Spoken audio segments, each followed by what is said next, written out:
Good day and welcome to your favorite sport program on TV Plus Sport.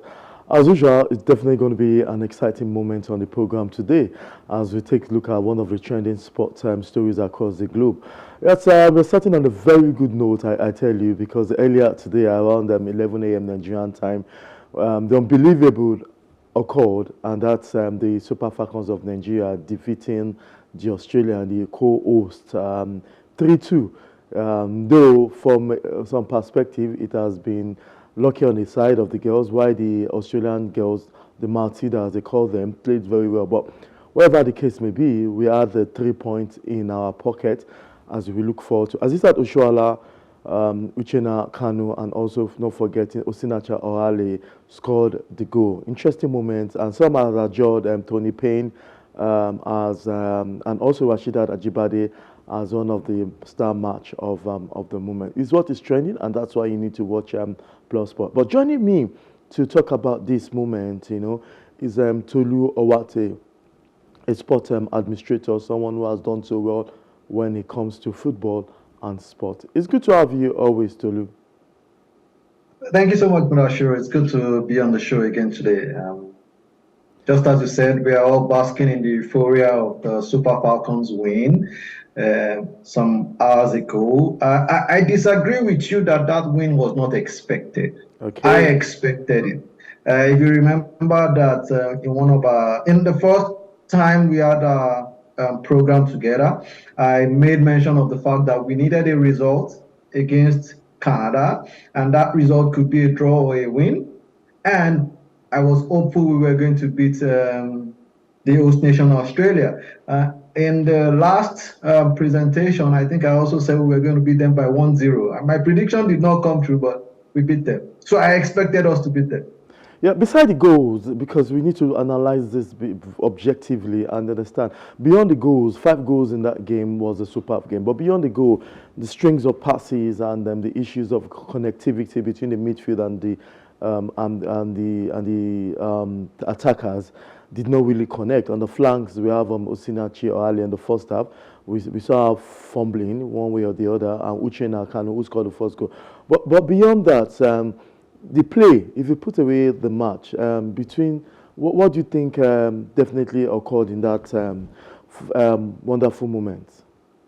Well, the team has a game plan, and the coach has a game plan. They played similar to what they played in the first game, 4-2-3-1, right? 4 back 4, 2 holding midfielders, 3 midfielders, and 1 striker. So they played the same way. They only rotated the players that did it. If you say there was no connect between the midfield and the attack, I think differently. The formation we were playing does not allow for too much of adventure. We were purposeful. We were defending in blocks. If you noticed, whenever we are defending, our players take a particular formation which is called block formation. We block, we mark in blocks. We put bricks and blocks around everywhere, and the defense never faltered. So I think the strength of the Falcons now is in the way we defend. We defend purposefully, we defend in blocks, and we rarely make mistakes. Now, going forward, once we are on the attacking spree, the formation changes a little bit. Now, we still play with 1 lone striker, but the midfield is packed with very creative players. And the girls played according to the game plan of the coach. Okay, now let's look at it. We saw the very fact that Asisat Oshoala history was made, on an history was made. What do you think was the difference between the side against the Canadian side, the team that played Canada and the team that played Australia? We hardly got this opportunity to score against Canada. Was there an improved methodology given by Waldrum, or what do you think made the difference in the 2 games? So if I was going to rate both teams, the Canadian team and the Australian team. No, I mean our performances. I'm sorry to cut you short on that. Our performances we couldn't score a goal in the team against Canada, and it has been adjudged that Australian team were the toughest among the group. Now we couldn't score a goal against Canada, and we scored 3 goals against Australia just some few hours ago. what made that possible? What do you think the coach did to enable us score more goals against Australia, who I think two times champions, against the Canadian, who are the Olympic champion? So tell us, what did you do right to get goals against So, Australia? so for each game, you take the game in football, you take each game as it comes. Yeah, what the opponent throws at you sometimes determine what your response you will give and how you will attack them. The Australians are not better than the Canadians. On FIFA ranking, the Australians are ranked 10, the Canadians are ranked 7th. The Canadians are the current Olympic champions. The Australians have never gone past the quarter-final stage. So they are not better than the Canadians. The Canadian team was a better team than the Australian team, right? And the Canadian team played a more careful game with us. We were both careful in that game. Everybody was sizing both teams were sizing themselves up. Nobody wanted to make that first mistake in the initial game to lose. In the second game, the Australians came at us. They scored first, and I love our response. We responded immediately, and we went into the halftime. When we came back for the second half, we scored another goal. Then the third one came. Now, the third one was a stroke of luck, but it was also a masterpiece from a very skillful striker that knows what to do when she has half the opportunity. That was half the opportunity. Now, Asisat is somebody that always goes for the ball, irrespective of whether she thinks she will lose it or not. If you remember, in the last World Cup, she scored a similar goal like this. You give Asisat half a chance and you blame yourself for it. The coach changed things. There was a little bit more bite in the middle when Ajibade came on, right? Ajibade was a lot more robust than Francesca. Francesca is a good player as well, yes, but Ajibade brought in a little bit more bite in the midfield, in the attacking midfield compared to what Odegaard. I was not too particular I was not particularly fascinated by what Kanu did in the first Okay. few minutes of the game, right? If you notice, the coach had to switch her from left to right because she was putting so much pressure and the Australians were trying to come in through her wing. She made very wrong passes, a lot of them. But again, she made up for everything with the goal she scored, right? The quality of the opponent and the offense the opponent throws at you sometimes also dictates how you respond. They came at us, they were not careful, they were trying to strike us, and they hit us with the first goal, and the coach did some pep talk with the girls, and we came back. So now let us also see this way. Before now, bookmakers will probably, if there's a poll or a survey taken, asking people questions about who are the people that will qualify from this group. Definitely, I don't know what will probably your own opinion, but we know that Australia and Canada are the two leading teams that will probably qualify ahead of Nigeria. But things have changed, and Nigeria is with 4 points, and we also have Canada with also 4 points, and we just have Australia with just 3 points. What do you think will happen in the next game? We'll be playing against Ireland, and we know that the decider will also be the switch between Australia and Canada. What do you think will happen in the next round of games? Be that said, I, for one, right from the beginning of the tournament, I've always told you that the Falcons had a chance from this group. Okay. I said it was going to be two out of those three teams, the Falcons, the Matildas, or the Canadians. I was tipping the Canadians and the Falcons, right? At this moment, the group is still very, very tight. Any of those three can qualify. Interestingly, the last games for both the Canadians and the Australians is a lot more tension packed than our own last game. It doesn't mean we are going to have it easy with the Irish because they will be gunning for a win. And the Irish, they were just unlucky. That's another fantastic team. They didn't play like debutants. They played like people that have been coming to the World Cup since ages. Canada I see Canada beating Australia. It's going to be difficult, but they will beat Australia. And I see us also beating the Irish. Falcons will qualify. Okay.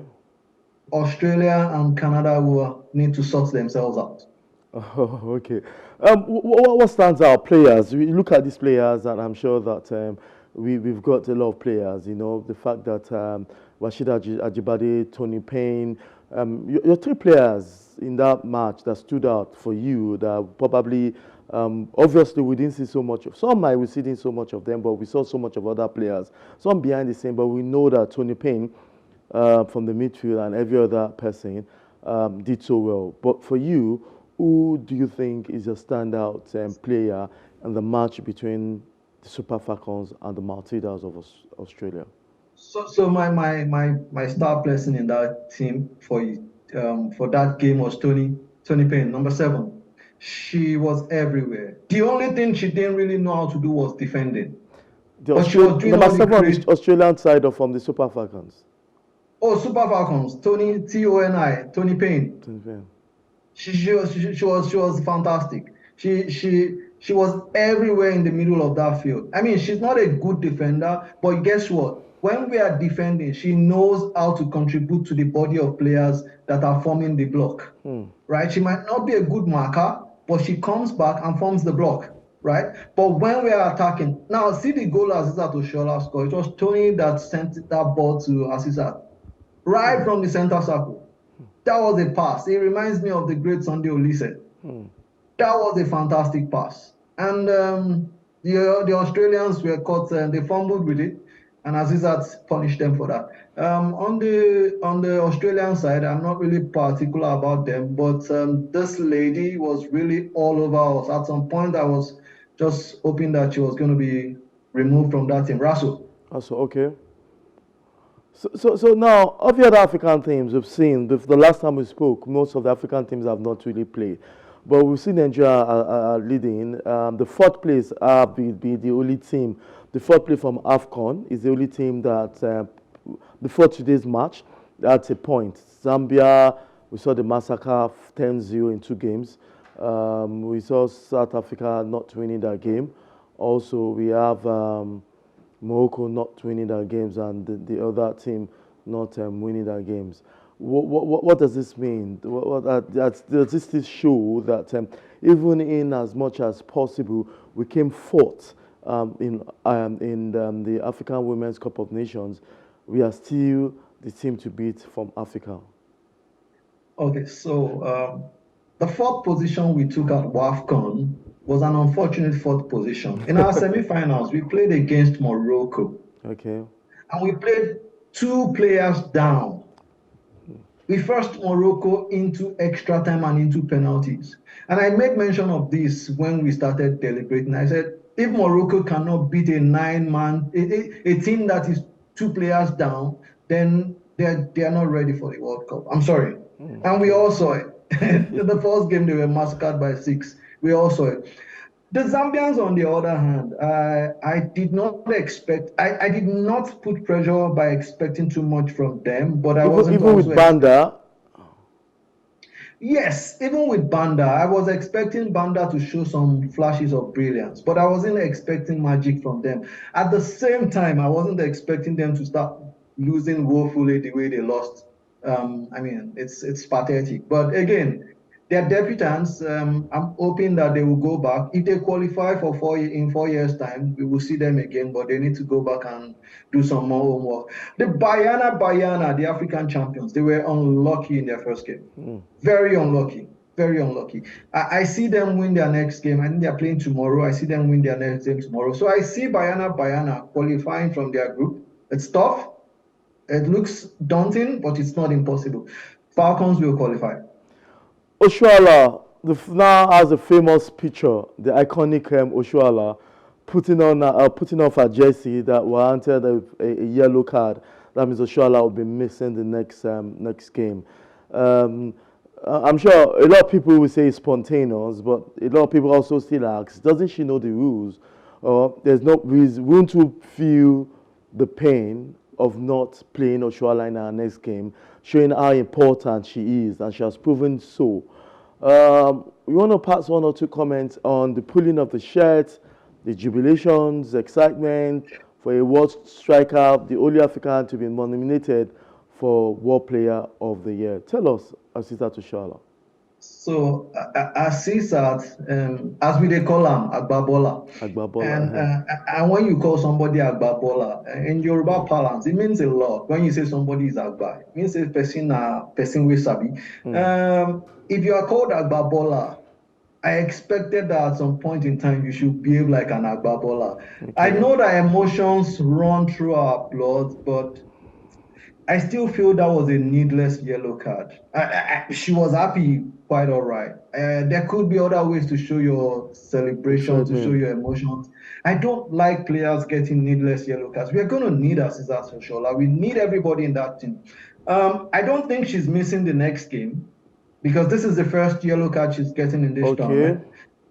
If she gets another yellow card in our next game, then she's going to miss the round of 16. And we want everybody to be ready, right? That's why I call it a needless red card. For Agbabola, she did not, she allowed emotions to take charge, which is okay, which is fine. We're all human beings. But I don't like needless cards. It was needless. It was really needless. But again, we move on. As Nigeria go talk, we move. Okay, now Asisat Oshoala, still on Asisat Oshoala. Has she joined the great first player, World Cup Nigerian player, both male and female, to score from substitution? She came in and scored that goal. And I think we also have the record of being the first women footballer, I mean, Nigeria. I don't know whether that stands for male and female to score in 3 consecutive World Cup. She has been at the World Cup. She is always scoring, goals and all that, and that's a record. Is she among the greats in Africa? And can we also push her close to the rest of the world as among the greats? So undoubtedly, without mincing words, five-time African Footballer of the Year. She is the greatest of all times when it comes to female football in Africa. And In Barcelona, Azizat is called Super Z. In Nigeria, she is called Agbabola. Those are not nicknames you give to anyhow person. She is the first African player to score in 3 consecutive World Cups. I'm sure it's even for the female. I think it's even for male and female. She's the okay, first Nigerian to score in 3 consecutive World Cups. So she is in her own right. She is a legend, right? She's one. When we are talking of senior players in female soccer, as is that if you mention, I mean, in Africa, if you mention one person and you don't mention Asisat Oshoala, you are in trouble. oh, okay, In the world, if you mention, I would say 10 or 15, and Asisat is not there, then you are kidding me. okay. And now, So that's why I said I was a little bit disturbed by the needless yellow card. yellow But card. again, we are humans, right? She got emotional. Even if you watch the post match Press interview she yeah. had, she was really emotional that she uttered some words that are not too TV friendly. You But okay? again, she didn't mean any harm. She was happy. Okay, like someone said, it can only be Aziza to show that I'll think of pulling her shirt, knowing the consequences of that. Yeah, because of what she has done for herself in the world of female football. Now, let's look at our next match against July 31st against Northern Ireland. And we know, obviously, that the Republic of Ireland, I beg your pardon, but let's also know that they've lost 2 games and there's nothing for them to lose. Would that pick up a fight against Nigeria? And also, does this team look like the team that will break the World Cup jinx of not going beyond the quarterfinal or also equaling that record? So we take each game as it comes, right? Okay. Interestingly, we've not qualified, so we still need to play with all form of purpose in the next game, right? The ladies from Republic of Ireland, they are very, very physical. Okay. The last time I saw the closest physical team that I can remember that played like them is the Cameroonian national team of Italia 90. I'm Okay. serious. Those ladies are very physical. Check out their captain, number 11, inspirational Katie Makabe. Katie plays left mid. You're going to find her at the back. You're going to find her at the middle. You're going to find her in front. She's very physical. They also have this wonderful number 10, O'Sullivan, something Okay. like that. Another very fantastic. My problem with them is now they are going to want to play the spoilers role. Spoilers role. If we know they go, we go spoil them for you, right? They are not going anywhere again, so they go on do us bad. Not that they want to really do us bad, but they will want to also go out with their heads high. Yeah. And if they can win again, why not win against the Falcons? But I mean, I trust my coach and I trust my girls. Okay. It's not gonna be easy, but we are gonna come. We will be successful. Yes, I'm talking about your coach, Randy Waldrum. I'm sure that there are issues before the World Cup. There are also instances of whether he should be sacked or not. Is it too early to say that he has redeemed himself, or should not be carried away with this? What do you You know, think say we should? What sorry, do you sorry think to the cut in. state of So, the coach of the Super Falcons? no be today. We they always get problems with coaches before any tournament, right? No be today. No be today. It don't start. Yeah. So what I'm saying is, we're not. It's I'm not happy about it, but it's something that has always happened, and I'm not seeing it stopping soon. Before every tournament, the coaches and the FA will have this rancor. I mean, I love the man. He's focusing on the tournament now. He has let his head down and is focusing on the tournament. So, You played against two teams okay, that are better than you on FIFA ranking, and you've gotten results from both of them. You are doing well. okay. So Coach Randy is doing very well right now. So there should The not be next issue of game, sacking him at all. you can't sack. You can't. Why do you want to sack somebody that is giving results? That does not come up except his contract is over, which I doubt. So you don't talk about sack when somebody is giving you the results. Which other result could we have expected? 4 points, 4 points out of 6. You drew with the number 7 ranked in the world. You beat number 10 in the world, the host country. You are currently ranked 40th in the world on FIFA ranking, and you've beaten 2 people that are ranked ahead of you. I mean, what else? The coach has performed so far. Let's wait till he starts fumbling, of which I don't see him fumble. Okay, you don't seem fumbling. So now, what are the other players on the field of play we've seen that have not yet played on the bench? You have Gift Monday and some young players also there. We saw when Gift Monday and Asisat Oshoala gave each other a very big hug after that goal score against Ireland. And what are you going to tell a lot of Nigerians watching? Because I think it's still a tight position. Fourth.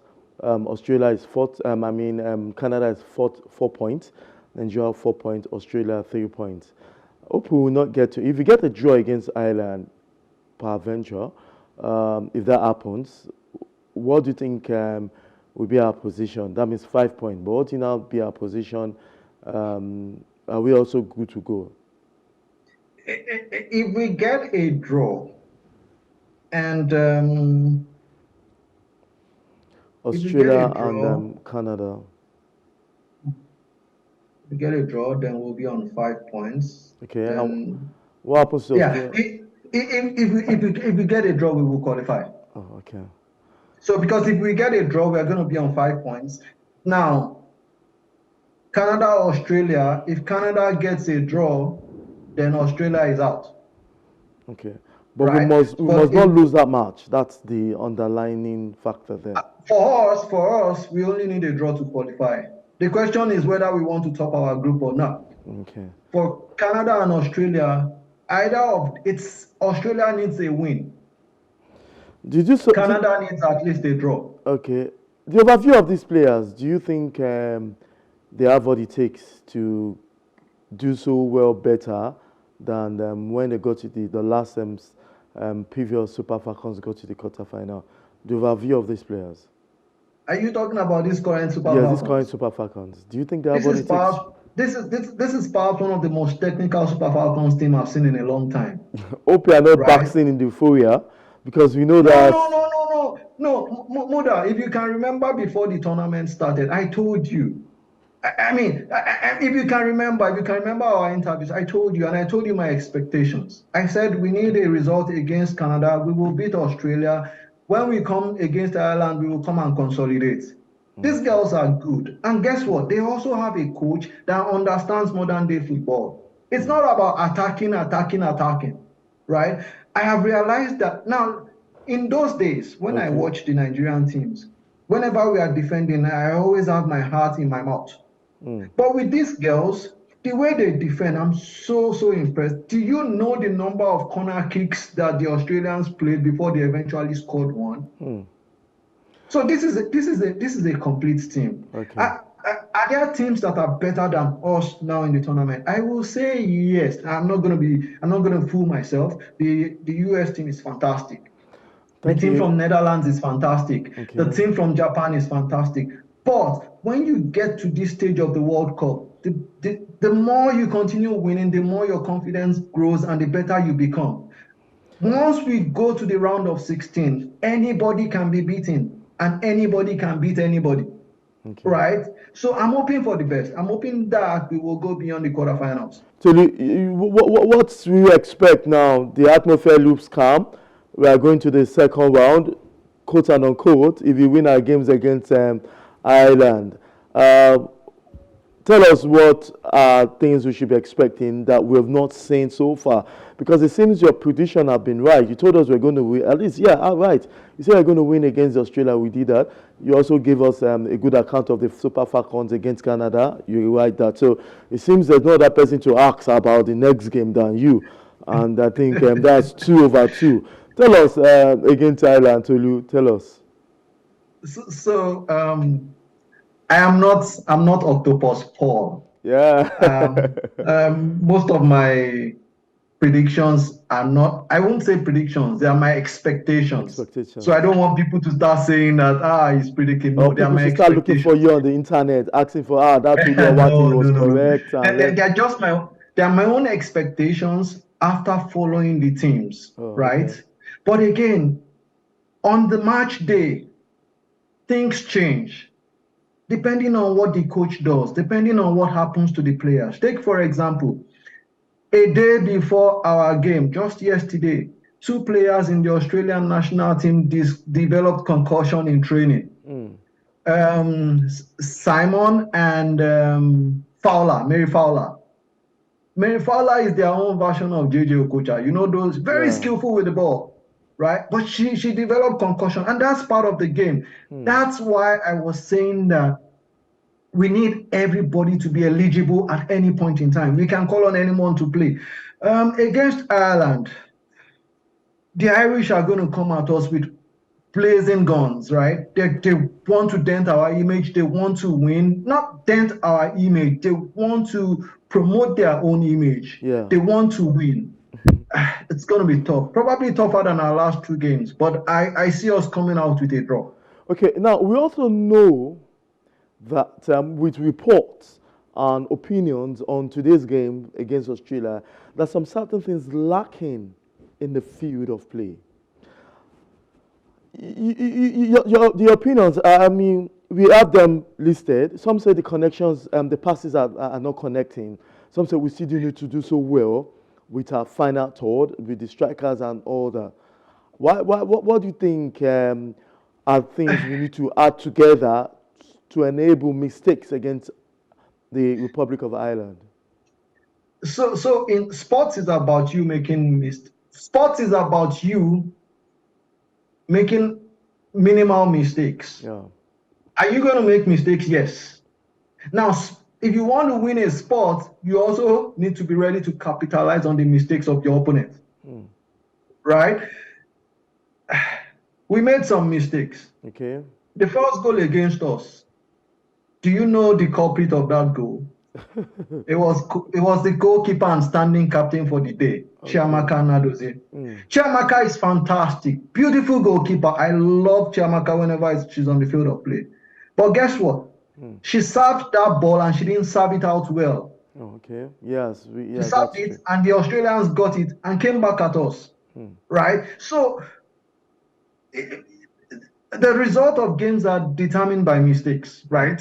We need to make as little mistakes as possible. Now, the current formation that the team is playing does not permit for too much flamboyance and elaborate things in front. We are playing with only one striker in front, and we are having 5 midfielders and four defenders. So if you have just one striker in front, we will not expect as many attempts as goal as you possibly have two strikers in front. Well said. But the coach knows what he's doing. You will look at the opponent and you will look at the formation you are going to go with against the opponent.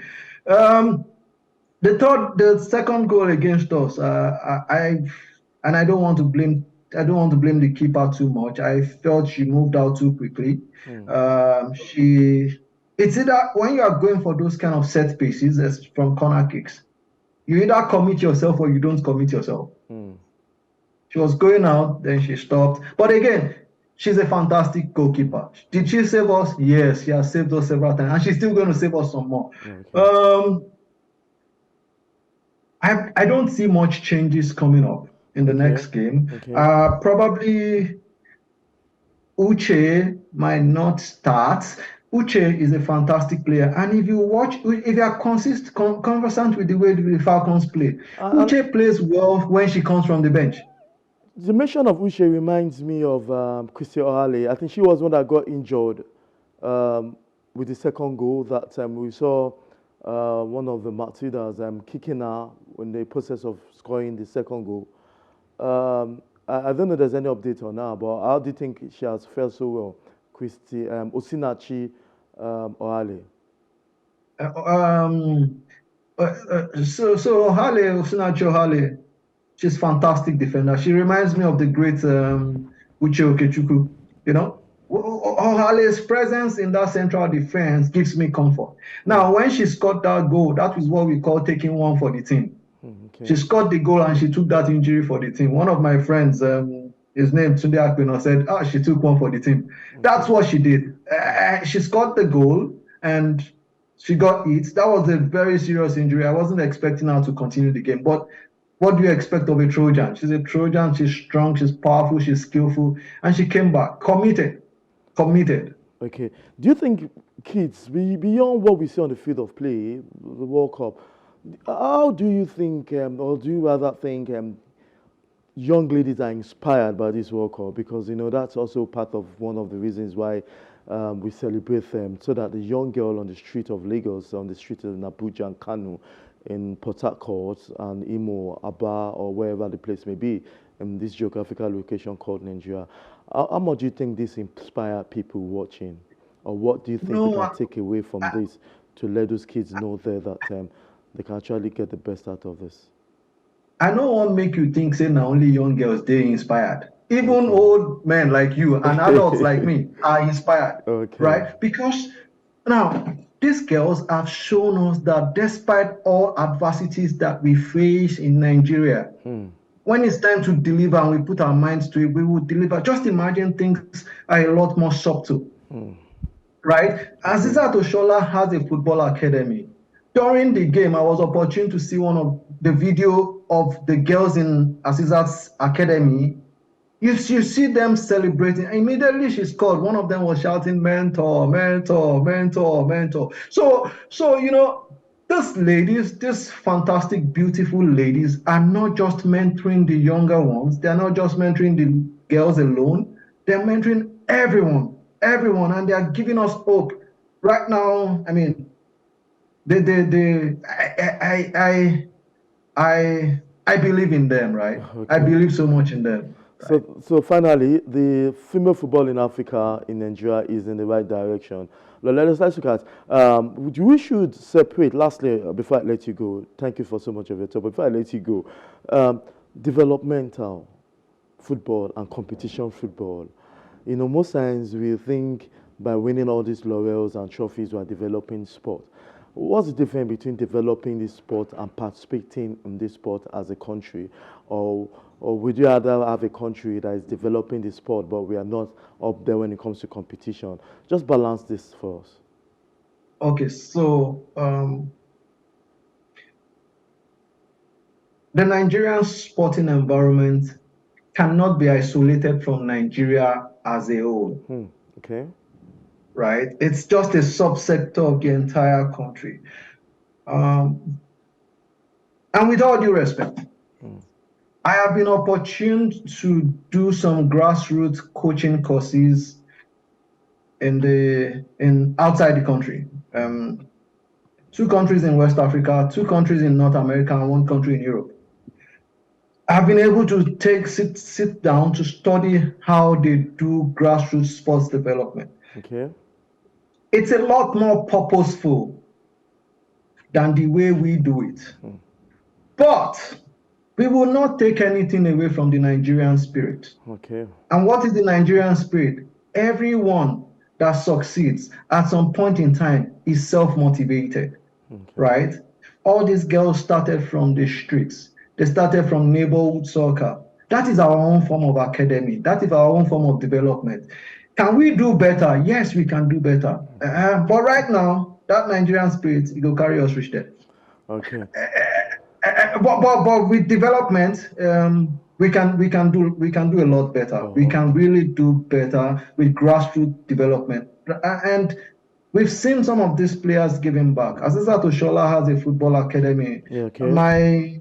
My big bros, Chief Shegun Degbami, has a school and an academy that teaches football and also makes people go to school. So Kanu Nwankwo has his own academy too in Owerri. Now we need to people that have gained from the sport, from Tolu, sport, needs to start giving back. Well said. Thank you for your time, your knowledge, your incisive analysis on this game. And I always want our listener to know that in the next game, come July 31st against Ireland, we want to have you back to tell us your whole story about what has happened, transpired, and the game and what you expect. So I want to say a big thank you for being part of today's program. Thank you so much for the good things you do for sports, and thank you for mentoring the kids as well. Yeah. Thank you very much. And for our viewers across the globe, let's don't forget that we've been giving you the latest update in the world of women's football, especially the ongoing World Cup. So you also have to keep a time with us by this hour, 5 p.m. from Monday to Friday, to give you the latest updates in the world of sport. I'm your host. Thank you for joining us. Thank you always. I hope to get to you tomorrow, same time, to talk about sport. Bye for now.